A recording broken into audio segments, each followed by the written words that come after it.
quinta e sexta-feira. Mas como nós fizemos uma mudança e nós vamos ter um culto de manhã, então hoje nós vamos falar sobre a quinta-feira. A sexta-feira vamos falar no próximo domingo, né? E depois aí o sábado e o domingo, no domingo de manhã, na Páscoa, tá bom? Aliás, aproveitando nosso culto de Páscoa, no domingo de Páscoa, dia 20, vai ser às 7h30 da manhã. Então você vai ter que levantar cedo no domingo para estar no culto, logo cedo no culto de Páscoa, né? Lembrando que isso não é difícil, porque as mulheres, né, que foram ao túmulo de Jesus, para visitar o túmulo de Jesus, elas foram logo de manhãzinha, né, para fazer essa visita. Abra sua Bíblia lá no Evangelho de Mateus, capítulo de número 26. Mateus, capítulo 26. Nós vamos ler do verso de número 17 ao 30. Vamos citar outros textos, mas o básico vai ser este. Mateus 26, do 17 ao 30.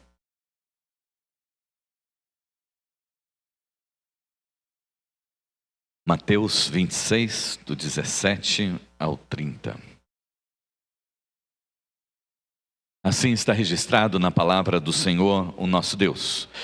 No primeiro dia das 17 ao 30, 26, 17 ao 30. No primeiro dia da festa dos pães sem fermento, os discípulos vieram a Jesus e lhe perguntaram: onde quer que façamos os preparativos para o Senhor possa comer a Páscoa?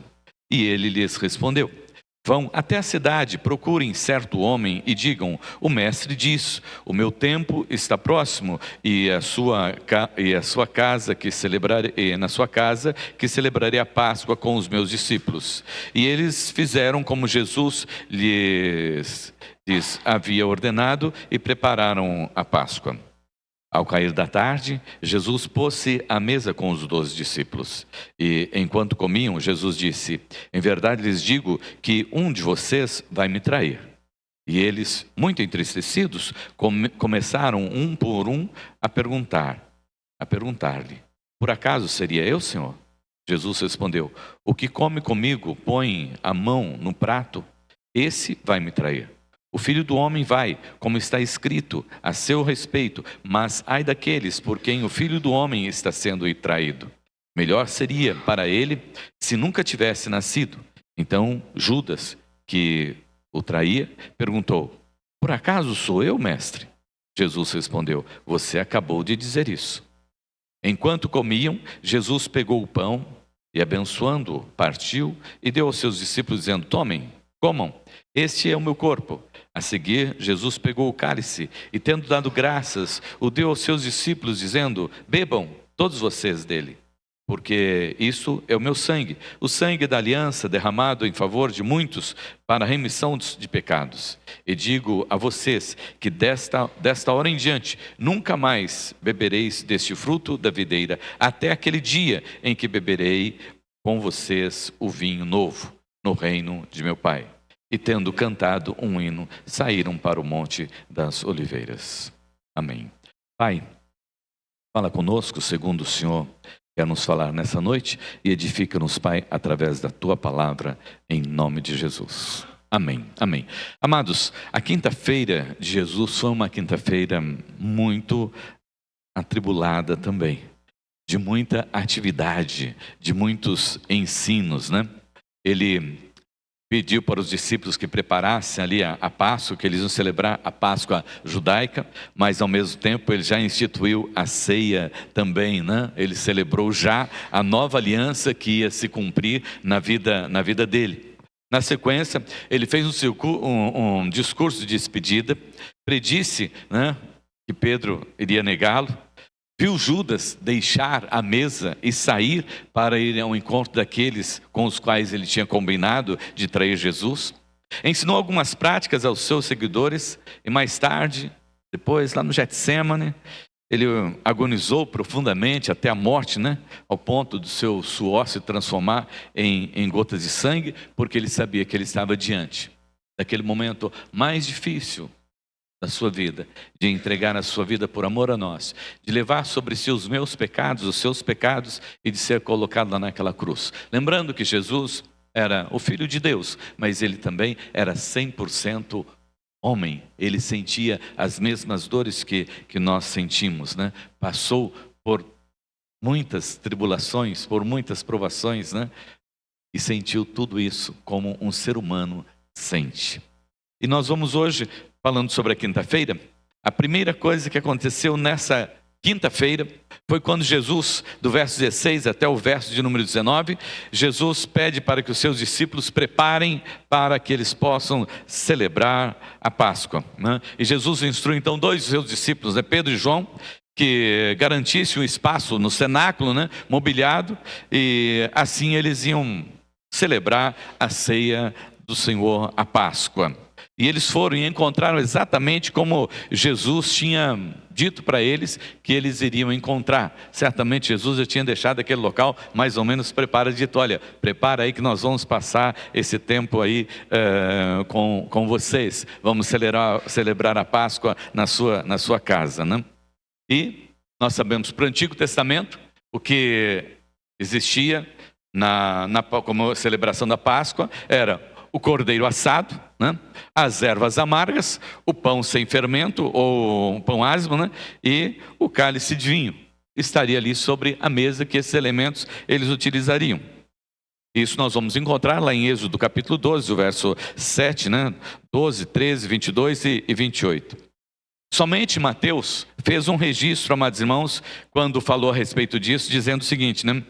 O tempo está próximo, dizendo que estava chegando a hora de se cumprir o propósito de que Jesus veio para estar sobre a face da terra e que ele seria crucificado. Jesus sabia que ele estava prestes a morrer, né? Que estava ali chegando o final do seu ministério sobre a face da terra.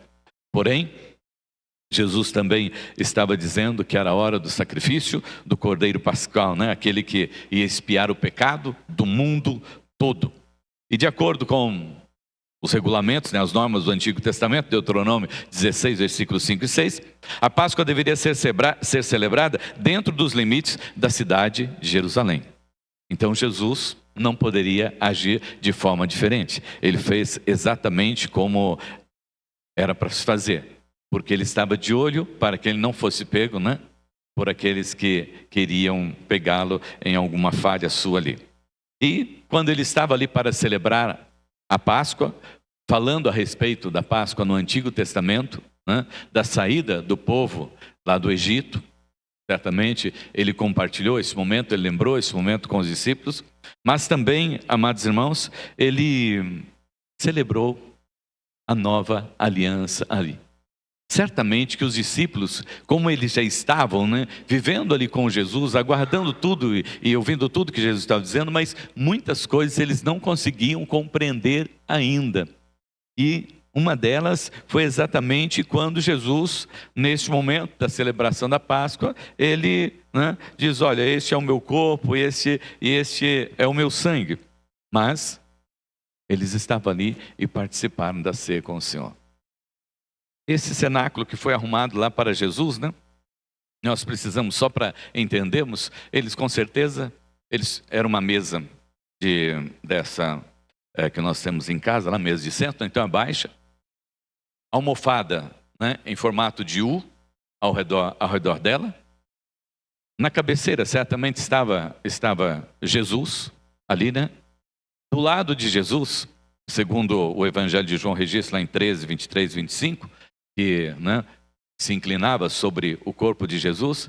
À direita estava o João, o apóstolo do amor, e à esquerda estava Judas. Pedro certamente estava na lateral, porque eles ficavam ao redor dessa mesa, né? Se serviam com a mão direita. Então, por isso, essa inclinação, que ele fala que se inclinou sobre o corpo de Jesus, né? E o discípulo amado estava ali à direita de Jesus, né? E Judas estava ali, bem pertinho também, à esquerda, né? É incrível essa questão, né? Judas não andava longe de Jesus. Ele andava sempre ali, pertinho de Jesus, né? Assim como o discípulo amado. Jesus revela também, ali naquele momento da ceia, que existia um que era o traidor, né? Jesus, do versículo 21 ao 25, Jesus, enquanto eles comiam, fez o anúncio, né? Olha, dentre vocês tem um que vai me trair, né? E eles começam a perguntar, então quem é que vai ser esse? Né? Quem é que vai cometer essa tragédia contra o nosso mestre? Quem é que vai fazer isso, né? Que coisa triste, que coisa mais chata, né? E Jesus profere ali, né? Uma profecia sinistra, né? Ele diz assim, ó, seria melhor que aquele que vai fazer isso, né, nunca tivesse nascido. Seria melhor que esse nunca tivesse nascido. Você imagina como que isso deve ter chocado a todos eles, né? E eles começam a perguntar. E aí também, né, Judas, sabendo, porque ele já tinha acertado os negócios lá, né?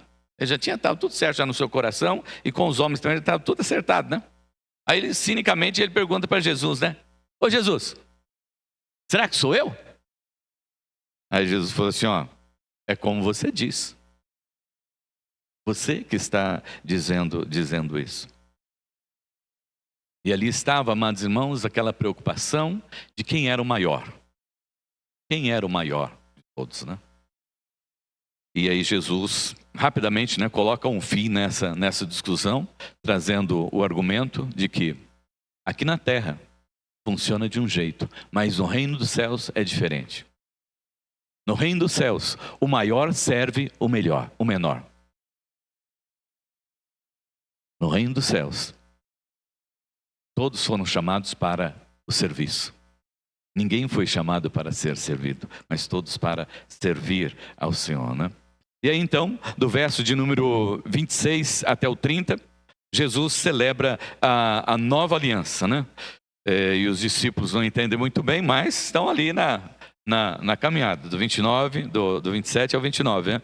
Jesus, 27, Jesus pegou o cálice e tendo dado graças, aliás, no versículo 26, enquanto comiam, Jesus pegou o pão, né, e abençoou, partiu, deu aos seus discípulos dizendo, tomem e comam, isso é o meu corpo.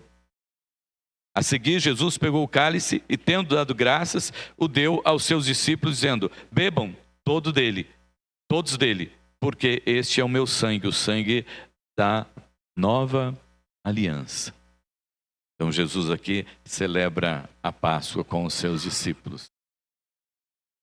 E observe o seguinte, o Judas estava ali, já tinha sido decretado que ele era o traidor, mas Jesus está celebrando a Páscoa, está celebrando a ceia e ministrando a ceia com todos.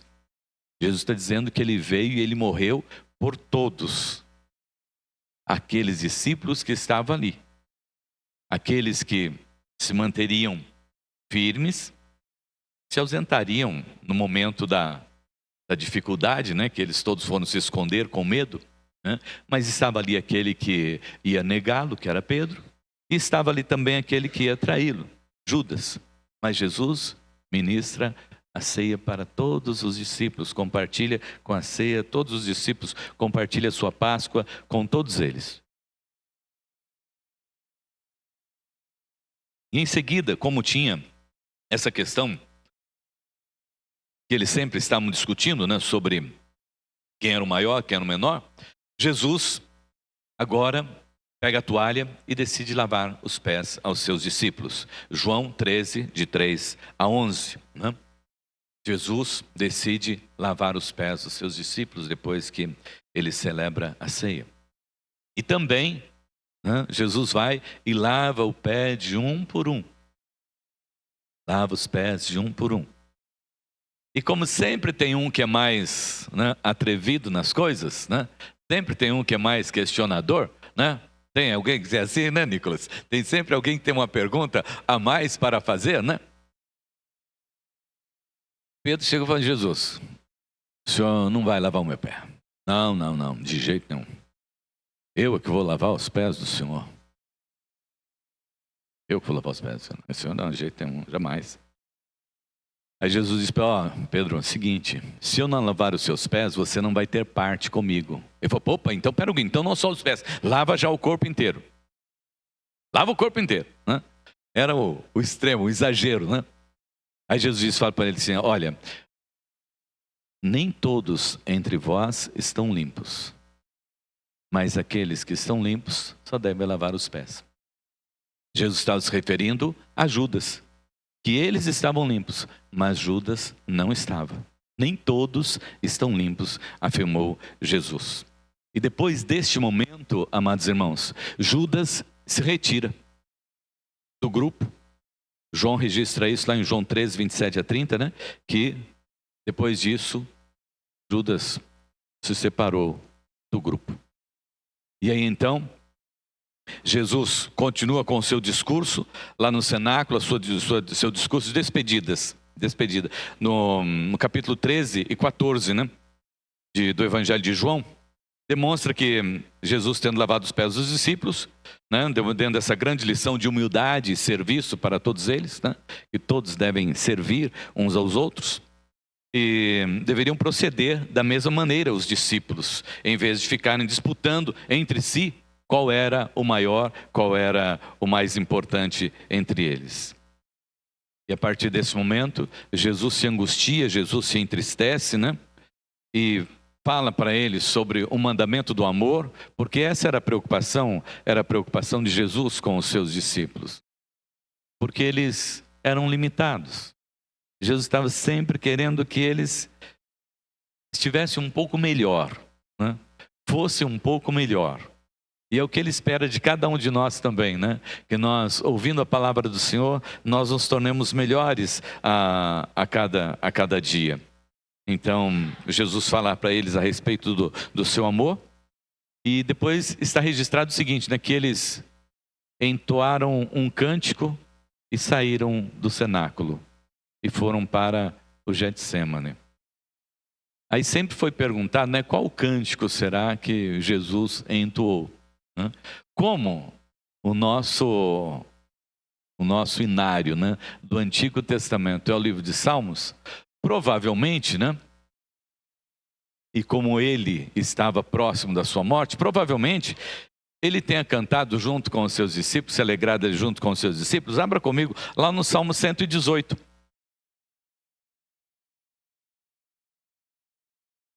Porque era esse o sentimento dele naquele momento. No Salmo 118, o versículo de número 18 até o 24. Olha o que está registrado.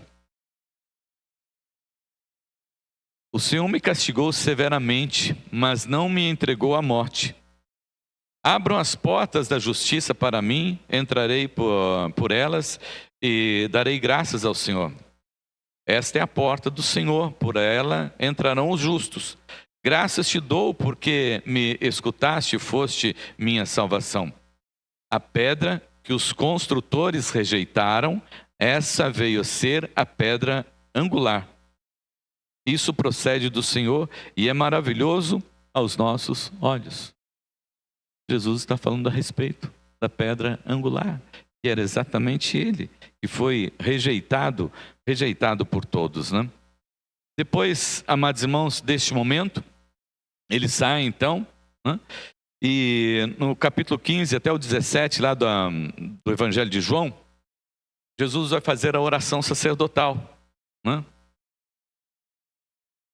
Ele explica para os discípulos que ele é a videira e o Pai é quem cuida dessa vinha e que nós somos os ramos,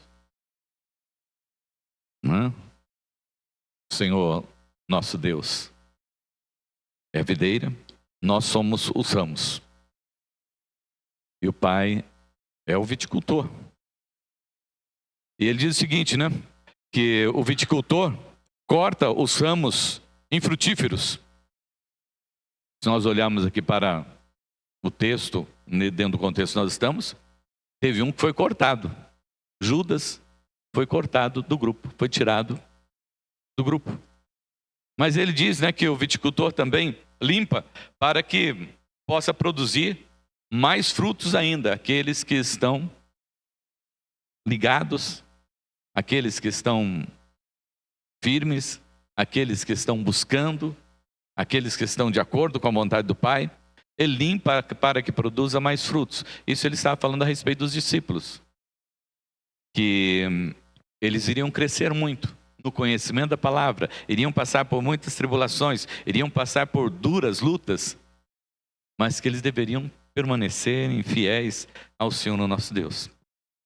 Depois disso, ele faz o discurso da despedida, né? Ele fala a respeito da perseguição e da vinda do Espírito Santo de Deus, o Consolador, que viria para ensiná-los, para inspirá-los e para que pudesse manter assim eles sempre de acordo com a vontade do Senhor, o nosso Deus. Mas só que para que o Espírito Santo viesse, ele teria de subir. Haveria essa tristeza da separação entre os discípulos, mas era necessário. Em meio, amados irmãos, a dispersão que a crucificação e o sepultamento de Jesus proveriam, né, quando cada um seguiria para um rumo diferente. Eles seriam dispersos, mas o Espírito Santo de Deus estaria com eles. João 16, 31 a 33, Jesus fala para os seus discípulos, né, que as coisas não são fáceis mesmo. João 16, o 31 ao 33, Jesus fala com eles. Diz assim: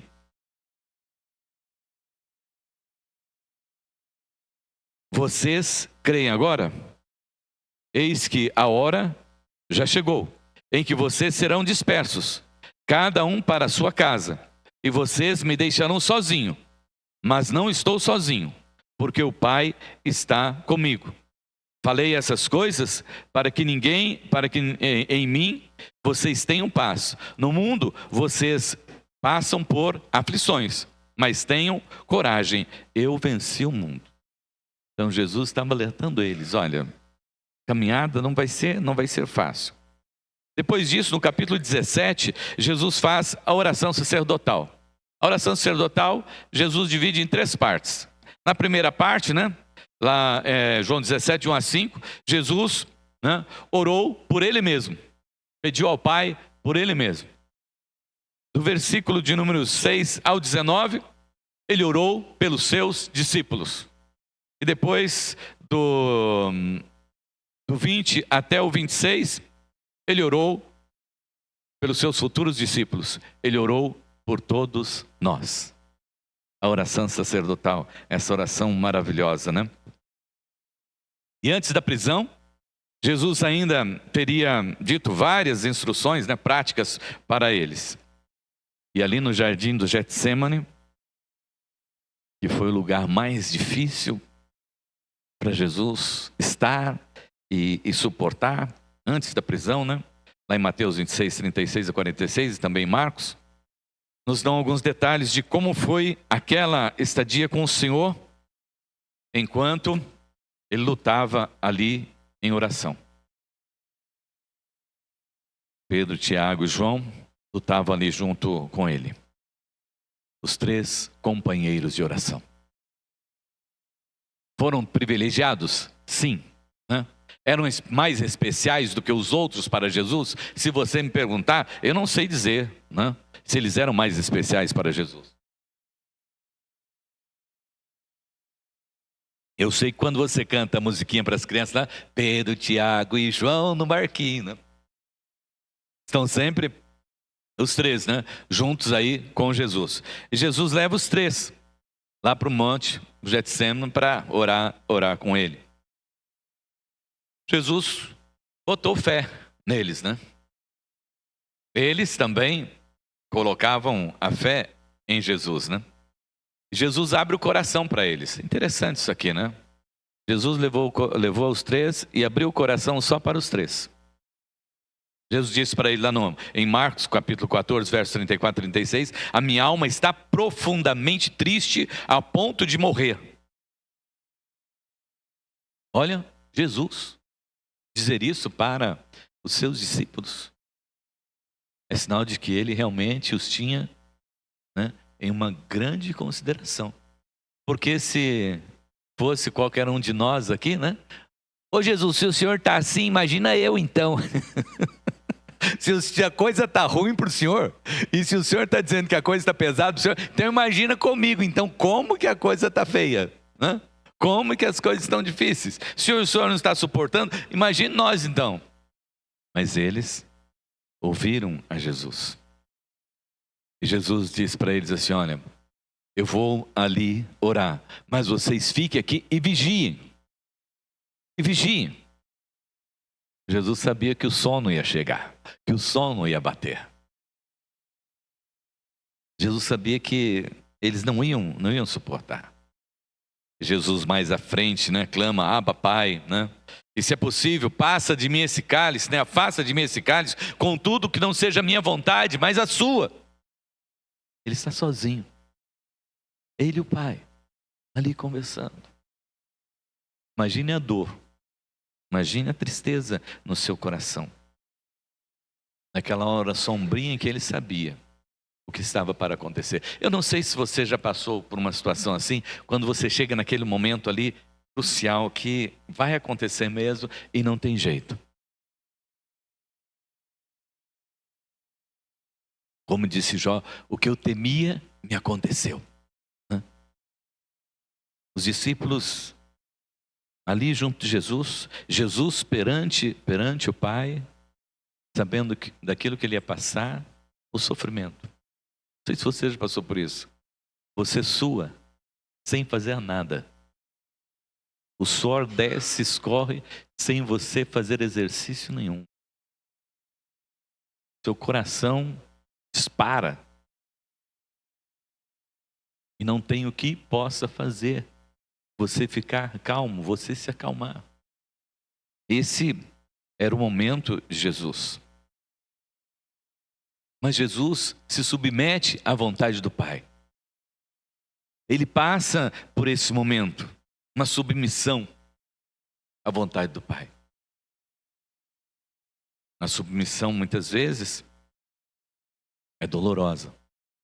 Mas se nós estamos sendo submissos à vontade do Pai, certamente, sempre vale a pena. O autor de Hebreus, lá no capítulo 5, versículo de número 7, ele registra assim a respeito de Jesus: enquanto Jesus esteve na terra, ofereceu orações e súplicas em alta voz com lágrimas àquele que podia salvá-lo da morte, e as suas orações foram ouvidas por causa da sua profunda devoção. Jesus faz uma pausa, volta ali para ver os seus discípulos e eles estão dormindo. Aí então ele diz para eles: vigiem e orem, porque na verdade o espírito está pronto, mas a carne é fraca. Jesus estava preocupado com os seus discípulos. Ele estava passando por aquela situação, mas ele também se preocupava com os seus discípulos, porque ele não seria o único a ser aprovado. E se nós estamos olhando, amados irmãos, para essa quinta-feira aqui de Jesus, e vendo tudo isso que ele estava passando, como é que nós olhamos para a nossa vida hoje, como igreja de Cristo, como servas e servos do Senhor? Jesus disse naquele tempo para aqueles discípulos: vigiem, orem. O que é que Jesus não diria para nós hoje? E Jesus os vê dormindo, certamente eles estão envergonhados por não conseguir acompanhar Jesus ali naquela oração. Mas Jesus, na ausência do apoio humano, na ausência do apoio dos discípulos com os quais ele contava, Deus não o deixou sozinho. Lucas 22, 43. O Senhor enviou um anjo para ali confortá-lo, para ali ajudá-lo. Certamente que aquele apoio angélico foi muito importante para Jesus. Lucas escreve no capítulo 22, verso 44, sua angústia era tanta que o seu suor caía na terra como gotas de sangue. Esse como, né, pode indicar aqui uma metáfora, porque Jesus poderia estar experimentando uma hematidose, né, que é quando o organismo está tão agitado e ele fica tão debilitado que os vasos sanguíneos se rompem. E o sangue sai pelos poros. Isto era um sinal de uma extrema angústia, um extremo sofrimento de Jesus ali diante daquele momento. E lembrando que esse sofrimento e que esse sacrifício todo era por mim e por você. Não era só pelo fato de que ele tinha que sofrer lá no Calvário. Não era só pelo fato dele ser o Cristo, o Cordeiro de Deus. Mas o alvo era a minha vida, era a sua vida, éramos nós. E aí naquele momento Jesus diz para eles assim, ó, levanta e vamos, porque o traidor chegou. Que dia, amados irmãos, que quinta-feira, essa quinta-feira, Jesus. Eu gostaria de deixar com você aqui algumas perguntas para nós, nesta noite, diante desse quadro registrado pelos evangelistas a respeito de Jesus. Como é que você enfrenta os problemas do seu cotidiano? Os problemas da sua vida? Os problemas revelam, amados irmãos, o tipo de pessoas que nós somos. Os problemas expõem o nosso coração. Algumas pessoas, diante das lutas, das dificuldades, dos problemas, elas desistem, abandonam, né? Não enfrentam. Outras preferem negar a existência das dificuldades, dos problemas e das lutas. Outros culpam o próximo pelo seu problema, né? Lembra lá no início da criação? Com Adão? Diante do problema, ele diz, responsável pelo meu problema, meu pecado, é essa mulher que o Senhor me deu. Né? Tem uns que culpam outras pessoas por causa dos seus problemas.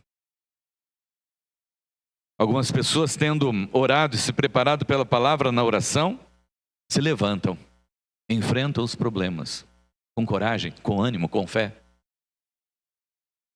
Sabendo que se nós não tivermos um irmão para estar do nosso lado, né, Pécio? Às vezes falta um para estar ali orando junto, né? Mas o Senhor envia o seu anjo. E o Senhor não nos deixa também sozinhos, não. O Senhor não nos permite também ficar só. O Senhor enviou do seu Santo Espírito para estar conosco e orientar as nossas vontades, os nossos corações. Como você enfrenta os problemas do seu dia a dia?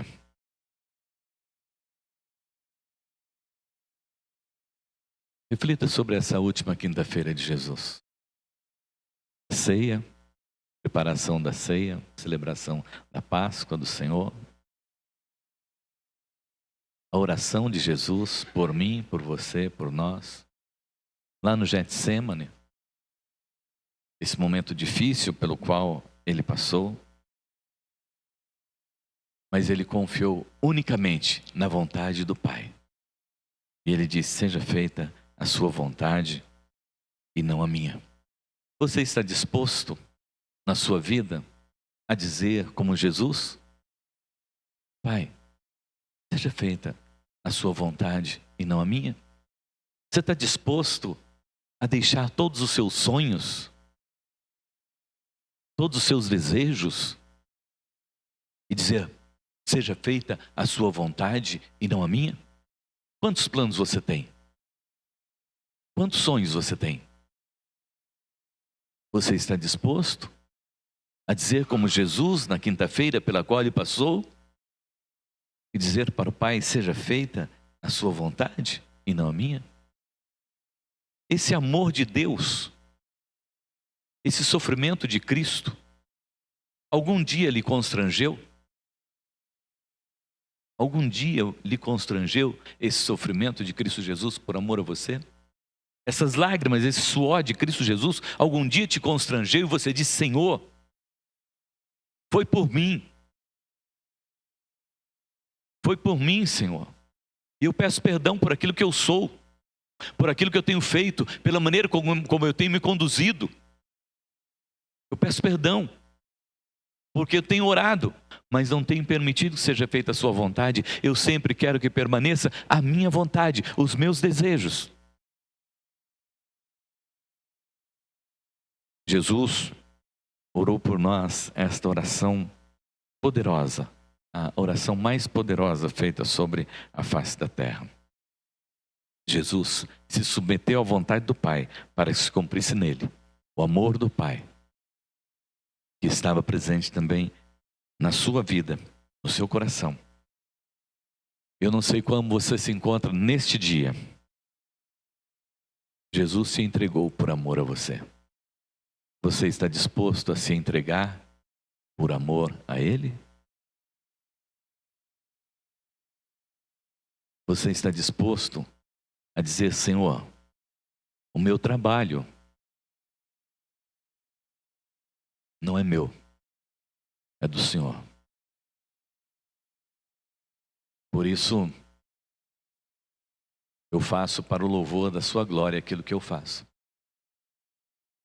Minha casa não é a minha casa. Minha casa vive debaixo da orientação do Senhor. E dentro da minha casa o que prevalece é a vontade do Senhor. E eu digo isso para todas as pessoas que são da minha casa e que adentram a minha casa. Eu tenho um compromisso com o meu Deus. Eu coloco em primeiro lugar o meu Deus. Por isso que acontece dentro da minha casa é com a aprovação do meu Deus, para a glória e louvor do seu nome. Na minha vida, no meu particular, os meus negócios são todos feitos para o louvor da glória do meu Deus. E eu consagro os meus negócios ao Senhor. Eu consagro também os rendimentos dos meus negócios ao Senhor. Eu consagro o meu salário ao Senhor. Ele não pertence mais a mim mesmo, ele pertence ao Senhor. E quem administra ele é o Senhor, não sou eu mais. É o Senhor. Porque na minha vida é feita a vontade de Deus, a submissão de Cristo Jesus.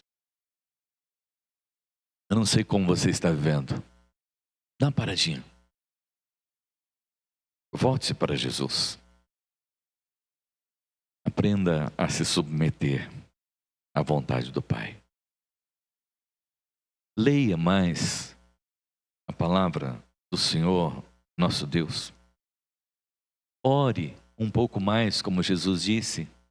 Vigiai e orai.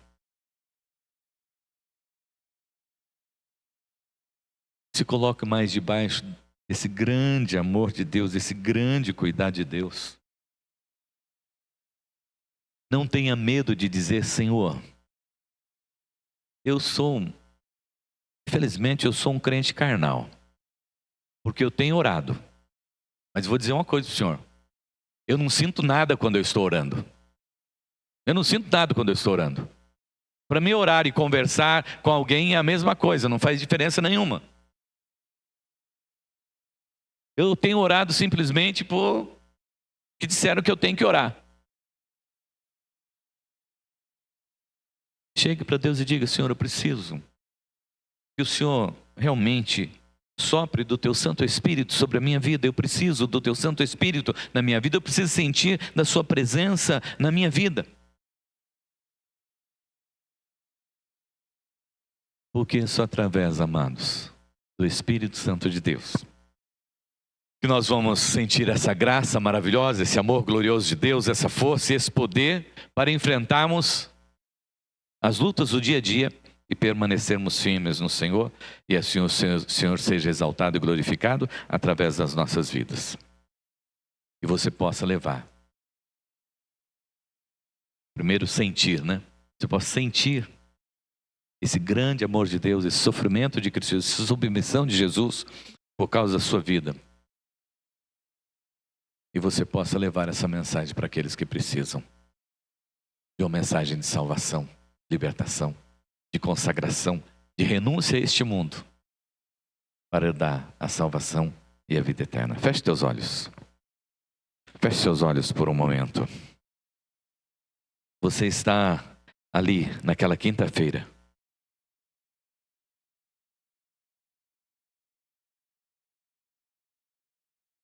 assistindo, vendo todos esses acontecimentos.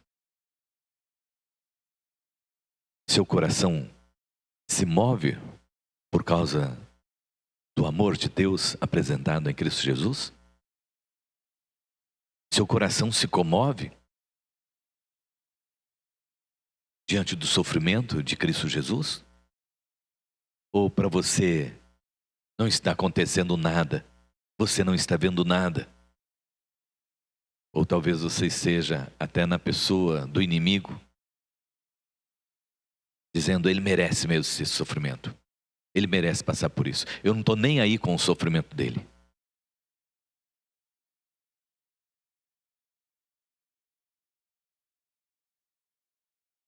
Vamos orar.